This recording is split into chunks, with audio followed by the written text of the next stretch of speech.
काय करायचंय आपल्याला, दिलेल्या आकृतीमध्ये क्षेत्रफळ विचारलेलं आहे. आकृतीचं काय विचारलेलं आहे, क्षेत्रफळ. आता ह्या आकृतीचं असं जर गणित आलं, ह्या आकृतीचं क्षेत्रफळ काढत असताना आपल्याला काय करावं लागेल सराव अगोदर. तर त्या ठिकाणी आपण पाहतोय बघा, तर ह्या त्रिकोणाचं क्षेत्रफळ अगोदर काढावं लागेल. काय करावं लागेल, त्रिकोणाचं, ह्या चौरसाचं क्षेत्रफळ काढावं लागेल. परत या त्रिकोणाचं क्षेत्रफळ या ठिकाणी काढावं लागेल.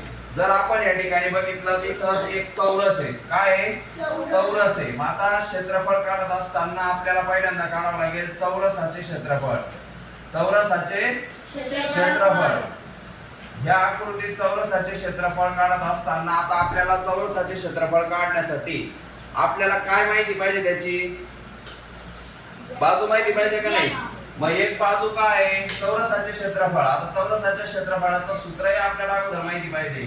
मग चौरसाच्या क्षेत्रफळाचं सूत्र काय तुमचं, बाजूचा वर्ग.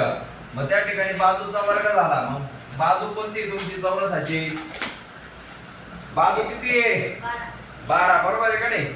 मग आता 12 समजा सेंटीमीटर असेल तर 12चा आता काय करावं लागेल तुम्हाला, वर्ग करावा लागेल का नाही. मग 12चा वर्ग किती आहे, 144. आला का लक्षात. मग 12चा वर्ग किती झाला, 144, बरोबर आहे का नाही. मग आता पहिल्यांदा आपल्याला ह्या आकृतीचं क्षेत्रफळ मिळालेलं आहे, ते किती झालं आता 144. मग आता उरलेले दोन त्रिकोण आहेत. मग आता आपल्याला त्रिकोणाचं क्षेत्रफळाचं सूत्र घ्यावं लागेल. मग त्रिकोणाच्या क्षेत्रफळाचे सूत्र, त्रिकोणाचे क्षेत्रफळ बरोबर काय, आता त्रिकोणाचे क्षेत्रफळ बरोबर 1/2 गुणिले पाया गुणिले उंची. हे सूत्र आपल्याला पाठ असलं पाहिजे. मग आता आपण करणार 1/2 गुणिले, आता ह्या त्रिकोणाचा पाया किती तुमचा 4, याचाही 4 आहे, याचाही 4 आहे. आता इथे घेतला 4. आता एकाचं काढलं तरी आपल्याला दुसऱ्या त्रिकोणाचं मिळणार आहे. मग आता 1/2 गुणिले 4 गुणिले काय आलं तुमचं, उंची 12. ही उंची बघा इथे 12. आलं का लक्षात. लक्षात, इथं माप जरी दिलेलं नसलं तरी चौरसाच्या चारही बाजू कशा असतात, सारख्याच असतात का नाही.